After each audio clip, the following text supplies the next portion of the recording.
Good afternoon, everybody. Well, I guess it's not afternoon on Monday, but it's afternoon right now. Thanks for checking in.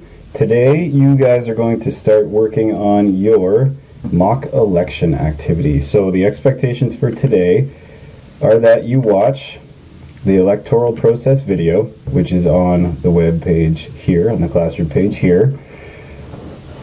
At some point, you don't have to watch this at the beginning of today's class, but there will be time for you. It's only 2 minutes long. You can watch it on your personal device using your headphones, but we can talk further about that process as we go forward. And there will be time this week, of course, to work on your culminating activities, which are due on Thursday. We will do that tomorrow. So we're going to work on part mock election, part culminating activities, and on Wednesday as well, you'll have time to finish up your mock election activity and work some more on your culminating activity too.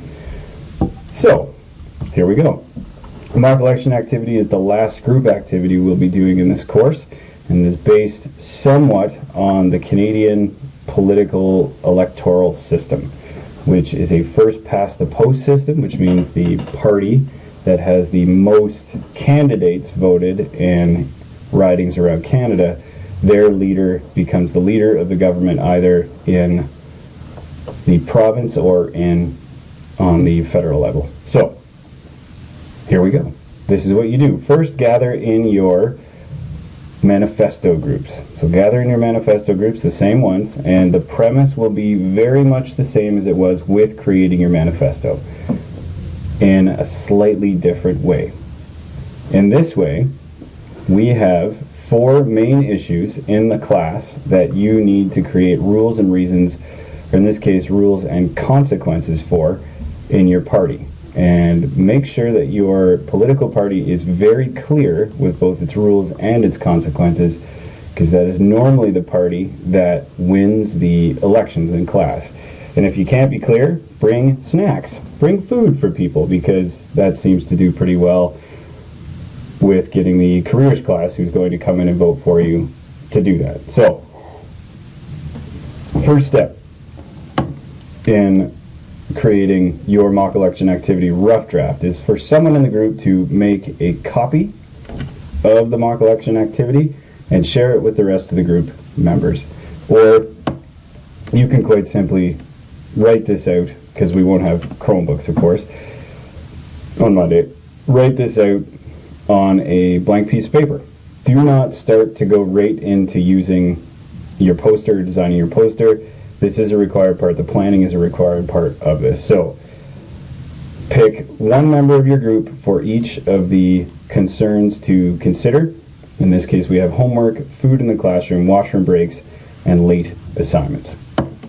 All right. Your party platform. Here we go.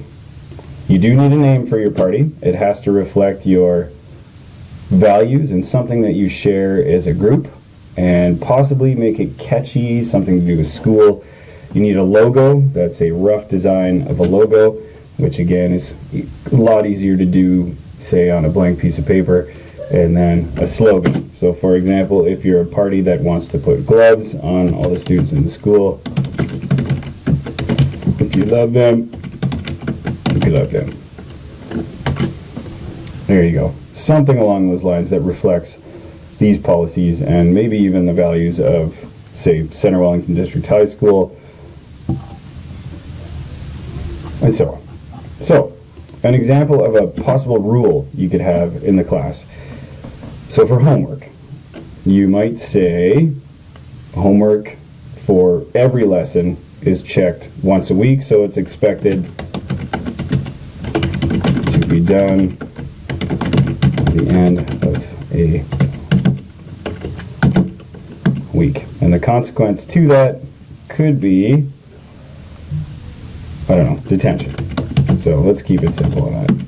So you're expected to have a very clear one rule for each of the pieces of your platform and one consequence for that. You can make it as severe, of course, classroom appropriate, and school appropriate, and professional as possible, or as light as possible.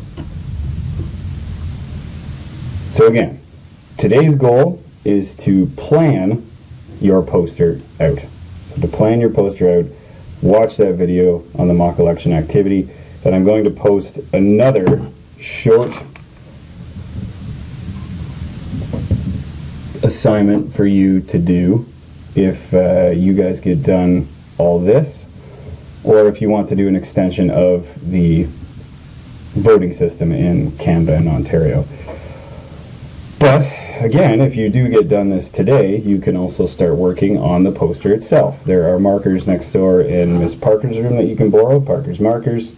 Be sure to bring those back. You can start drawing things out and putting things on your poster in pencil, whichever you'd like to do. So, thanks very much for watching today. I probably won't be online checking your emails since I'm probably in the middle of a presentation right now. So enjoy the day. Thanks, and I will talk to you guys on Tuesday.